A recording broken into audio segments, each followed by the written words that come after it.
মেয়ে সন্ধেবেলায় এই অফিস থেকে ফিরলো, ভাবলাম কি খাবার দাও, মেয়ে বললো চট করে একটা কিছু বানিয়ে দাও, খুব খিদে পেয়েছে। তার জন্য হাতের কাছে সুজি ছিল, সুজি আর দইটাকে ভিজিয়ে দিলাম, আধ ঘন্টার মতো ভিজিয়ে রেখেছিলাম। এটা দেখবো অনেকবার আমি বানিয়েছি।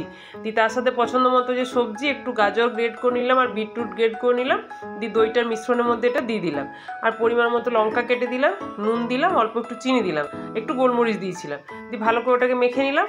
তারপর ফ্রাই প্যানের মধ্যে সাদা তেল দিলাম, তোমরা চাইলে বাটারও দিতে পারো। তারপর ছোট ছোট চিলার মতো করে বসিয়ে দিলাম।